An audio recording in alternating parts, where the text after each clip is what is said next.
Hi, welcome to Hera tailors. Weight loss 100 day சேலஞ்சில் இன்றைக்கி வெற்றிகரமாக 8வது நாள் நான் ஸ்டார்ட் பண்ண போகிறேன். முதல்ல வெயிட் செக் பண்ணி பார்க்குறேன். என்னோடய வெயிட் 91 கிலோ 300 கிராம் காமிக்குது. திரும்பவும் 2வது முறை வெயிட் செக் பண்ணுறேன். திரும்பவும் அதே வெயிட்டு தான் காமிக்குது. நோட் பண்ணியிருந்தீங்கன்னா தெரிஞ்சிருக்கும். நேற்று என்னோடய வெயிட் வந்து 91 கிலோ 150 கிராம் இருந்தது. இன்றைக்கி 91 கிலோ 300 கிராம் இருக்குது. அதாவது நேற்றை விட 150 கிராம் எக்ஸ்ட்ராவாக இருக்குது. ஒரு சிலர் நினைக்கலாம், இவ்வளோ கஷ்டப்பட்டு டயட் இருந்து இறங்கலைன்னா கூட பரவாயில்ல, இப்படி ஏறுதே அப்படின்னு நினைக்கலாம் இல்லையா? அப்படி தான் ஒரு நாள் முன்ன பின்ன ஆகும். ஆனால் அதுக்காக தளர்ந்து போயிடக்கூடாது. இதை ஃபஸ்ட்டு நம்ம நோட்டில் என்ட்ரி பண்ணிக்கலாம். நான் ஆல்ரெடி ஏற்கனவே சொல்லியிருந்தேன் இல்லையா, ஒரு சில டைம் அதே வெயிட் இருக்கும், முன்ன இருக்கும், பின்ன இருக்கும், மாறி இருக்கும். இருந்தாலும் நம்ம டயட் இருக்கிறத விடக்கூடாது.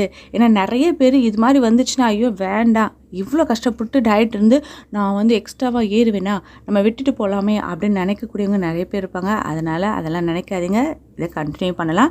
இப்போ எப்பவும் போலவே காலையில் நான் ஏபிசி ஜூஸ் வந்து காலையில் எடுத்துட்டேன்.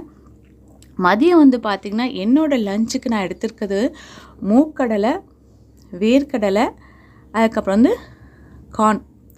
இது மூணுமே நல்லா வேக வச்சுட்டு இப்போ ஸ்டவ்வில் 1 ஸ்பூன் இருக்க மாதிரி நெய் விட்டுருக்கேன்.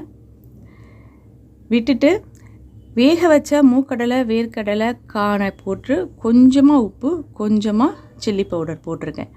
போட்டு இதை நல்லா ஃப்ரை பண்ணி எடுத்துகிட்டு, இதுதான் இன்றைக்கி நான் எடுத்துக்கக்கூடிய லன்ச்சு. இன்றைக்கி வந்து நான் வந்து அவல் உப்புமாலாம் எடுக்கலை. இன்றைக்கி வேக வச்ச இந்த பொருட்களை நான் வந்து 1 ஸ்பூன் நெய் விட்டு கொஞ்சம் உப்பும் மிளகாத்தூளும் போட்டு லைட்டாக வதக்கி, இதை தான் இன்றைக்கி நான் லஞ்சை எடுத்துக்க போகிறது. இதை சாப்பிட்றதுனால என்ன ஆகுது அப்படின்னு பார்த்தீங்கன்னா, எனக்கு ஈவினிங் வந்து சுத்தமாக பசியே எடுக்கலை. ஏன்னா நம்ம உப்பு காரம்லாம் கொஞ்சம் தள்ளி சேர்த்துக்கிறதுனால எனக்கு இன்னும் பசியே எடுக்காத மாதிரி ஒரு ஃபீல் இருந்தது. தயவு செஞ்சு டயட் இருக்கும் பொழுது பசிக்காமல் தயவு செஞ்சு சாப்பிடாதீங்க. ஆனால் பசிச்சுது, உங்களுக்கு அன்டைமில் கூட பசிக்குது அப்படின்னா கொஞ்சம் ஃப்ரூட்ஸ் எடுத்துக்கோங்க. ஆனால் பசிக்காத பொழுது சாப்பிடாதீங்க.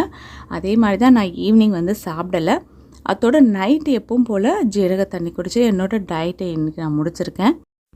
வெயிட் லாஸ் பண்ணலாம் அப்படின்னு நினைக்கும் பொழுது எப்படி அதை நம்ம வெயிட் லாஸ் பண்ணலாம், வெயிட் லாஸ் பண்ணும்பொழுது எது மாதிரி உணவு பழக்கங்கள் எடுத்துக்கிட்டால் நமக்கு உடம்புக்கு அது ஒத்து போகும்.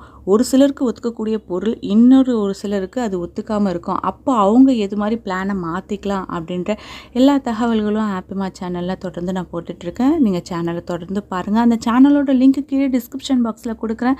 இது வரைக்கும் அந்த சேனலை பார்க்காதவங்க சேனலில் பார்த்து வீடியோஸ் உங்களுக்கு பிடிச்சிருந்ததுன்னா கண்டிப்பாக ஒரு லைக் பண்ணிக்கோங்க.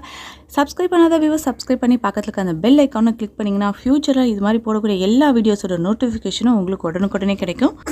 இந்த சேனலுக்கு எப்படி உங்களோட சப்போர்ட் கொடுக்குறீங்களோ அதே மாதிரி ஹாப்பிமா சேனலுக்கு உங்களோட சப்போர்ட் முழுமையாக கொடுக்கணும் அப்படின்றத நான் கேட்டுக்கிறேன். தேங்க்யூ.